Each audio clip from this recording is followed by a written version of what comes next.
શ્રી ગેનીબેન ઠાકોરનું આ વિવાદિત પહેલા તો ભાષણ સાંભળો તમે.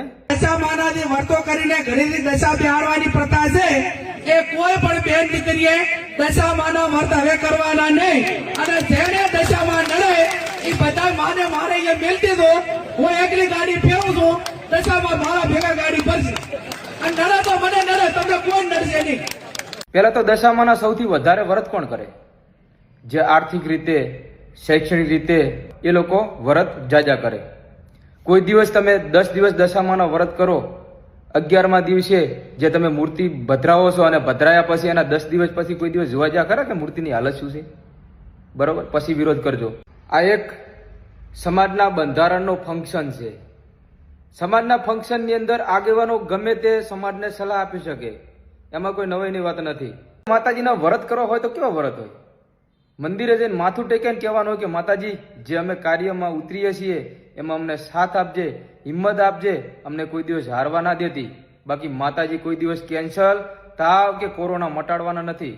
અને ઘણા લોકો મને કોમેન્ટમાં સલાહ આપવા આવે અને પહેલેથી કહેજો કે અમારી સમાજની અંદર હજારો એવા મુદ્દા બન્યા છે ખોટા, એમાં તમારો કેટલો સાથ સહકાર હતો? લાઈવ મુદ્દો કહી દઉં કે કેશવનગરમાં ઘર તૂટ્યા, 150 ઠાકોર સમાજના વર્ષોથી રહેતા હતા, પોતાની માલિકીનું હતું, એ કોઈ ઝૂંપડપટ્ટી નથી, 2 માળવાળા 5 માળવાળા પોતાના દમ ઉપર બનાવેલા હતા. એમાં તમે કેટલું ઘરને સપોર્ટ કર્યો? ચોક્કસથી મને કોમેન્ટમાં જણાવજો. જય માતાજી. દશામાં ના નડે અને આપણાને નડે, બરોબર? એટલે આ દશા માનાથી વર્તો કરીને ઘરેથી દશા બિહારવાની પ્રથા છે એ કોઈ પણ બેન દીકરીએ દશા માના વર્ત હવે કરવાના નહીં. અને જેને દશામાં નડે એ બધા માને મારે એ મેલતી દો. હું એકલી ગાડી ફેરવું છું, દશામાં મારા ભેગા ગાડી ભરશે અને નડે તો મને નડે, તમને કોઈ નડશે નહીં. બરોબર ને? પછી આ ભુવાનું ને એનું રહ્યું ને એ કંટ્રોલ મારું છે, પણ મહેરબાની કરીને કોઈ ભુવામાં ફસાતા નહીં. તમારું જે કર્મ છે એનું એ જ અગત્યનું છે. જેવું કર્મ કરશો એવું ભોગવશો. અને એવા તમને ભ્રમમાં ઘાલશે કે તમને આર્થિક બરબાદ કરશે, સામાજિક બરબાદ કરશે, કુટુંબમાં બરબાદી લાવશે અને એવી વેમ ઘાલશે તો આખો પરિવાર વેરવિખેર કરશે.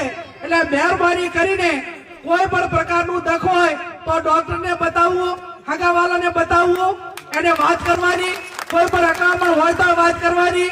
5 જણા મિત્રોને કહેવાનું, પણ ચાહે અંધશ્રદ્ધામાં આવવાનું ને.